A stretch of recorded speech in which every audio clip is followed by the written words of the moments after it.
Now, the Deadeye Cock is definitely not a build that I stole from a 7-year-old video. It is something I definitely came up with by myself. The baseline setup I ended up with was fairly simple. It's Spectral Helix with Cast on Crit, an Eye of Winter, and then 2 support gems for damage.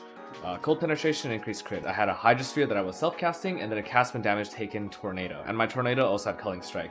Now, both of these two objects, the Hydro and the Tornado, were objects that Eye of Winter's projectiles could then chain off of. They're both big single target DPS buffers. This build lacked clear. Eye of Winter, even with chain, looks like it clears really well, but when there's a lot of dense packs, Eye of Winter doesn't have enough projectiles to actually hit everything multiple times. So even if the single target was, say, like 1.5 to 2 mil DPS, its pack clear was probably worse than something doing like 300k DPS with good coverage. I do want to talk about the defense of this build though, because I think it's really interesting.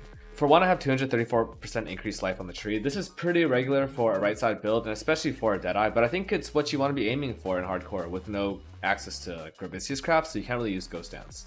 You're also lacking a lot of flat life in general because of endless delves gearing constraints, so I think a high percentage here is pretty important.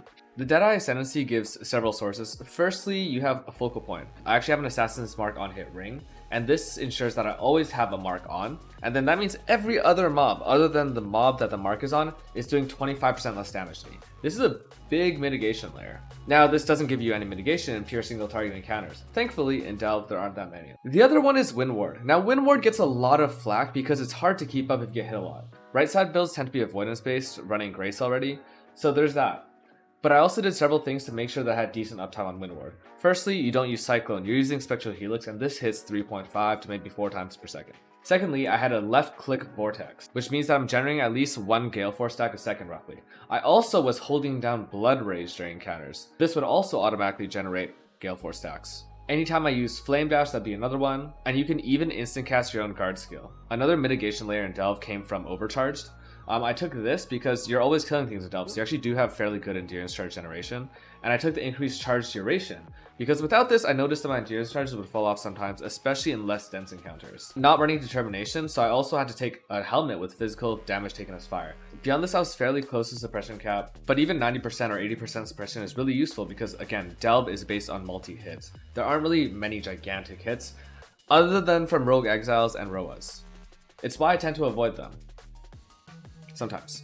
The last major defensive layer is probably the most important, and this is recovery. The vast majority of my recovery came from this ring. This life gain on hit is incredible, especially because Eye of Winter is hitting a gajillion times a second, Hydrosphere is hitting, Tornado is hitting, and if you run a secondary cast on crit skill like Spark, also in that same setup, then that would also be hitting. Overall, it's a pretty fun build, but it was something I probably got tired of around depth 150. As a PoE player, I already spent too much time indoors. Being underground was just way too much for me. That's all of Endless Delve for me. But Zizrin's Gauntlet starts this Friday.